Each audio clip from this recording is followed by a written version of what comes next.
Okay. A uniform rod AB of length 10 metres and mass 5 kilograms rests horizontally on two supports. One support is at A, the other at C, where AC is 8 metres. A mass of 2 kilograms is placed at B. So here we've got a diagram marked clearly showing all the forces acting on the rod. Okay, so first, because the rod is uniform, what we should do is we should mark in the middle. Okay, so in the middle there, that's 12 long, so there's 6. In the middle we have the weight force. Okay, so we mark in weight force acting down, and it is 5G, which we know is equal to 50. Okay, because it's resting on supports, there must be a normal reaction at each of the supports, so give them two different names, call that R, and call this one N, acting vertically up.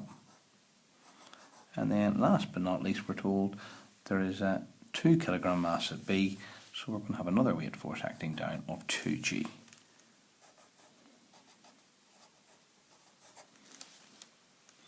Okay, so that's the first part. We've marked all the forces on the diagram. Now we've got to find the reaction at each support, assuming it remains in equilibrium. Okay, because it's in equilibrium, we know that the resultant force is 0, so for that to happen, the two forces acting up must be equal to the two forces acting down. So R plus N must make a total of 70. Okay, now to find the other force, what we're going to do is we're going to take moments. So before we take in moments, we're going to start to write down some distances. Because this is in the middle of the rod, this is going to be 5 metres. Okay, we're told C is 8 metres away, so if that's 5, that would be 3 to there. And then last but not least, to make a full 10, that would need to be 2. Now what we're going to do here is we're going to take moments about one of the supports. It doesn't matter which one, but just because we've all the lengths easily from A, we'll do it round A. So taking moments about A. Okay, so we're going to do force by distance. So R times nothing is nothing. Then we have in the clockwise,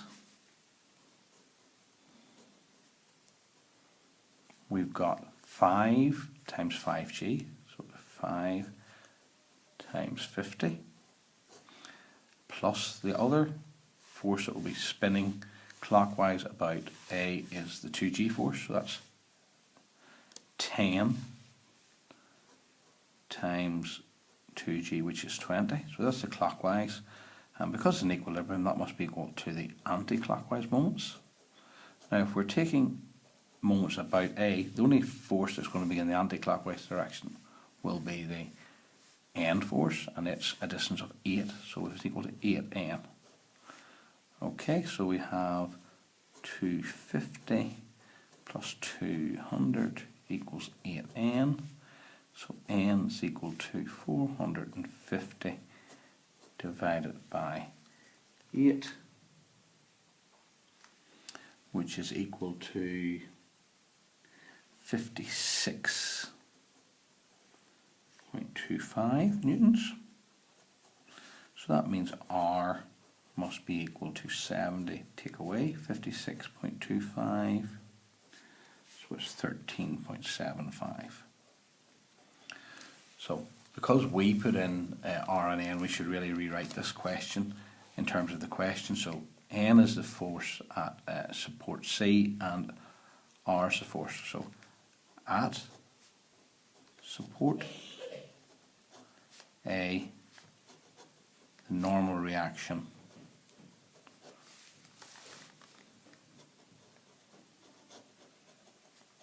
is R, so it's 13.75 newtons. At support C, the normal reaction is the N force, 56.25. Okay, and generally in these parallel force questions, If it's in equilibrium, we know forces up equal forces down, and we know if we take moments, the anti-clockwise moments must equal the clockwise moments.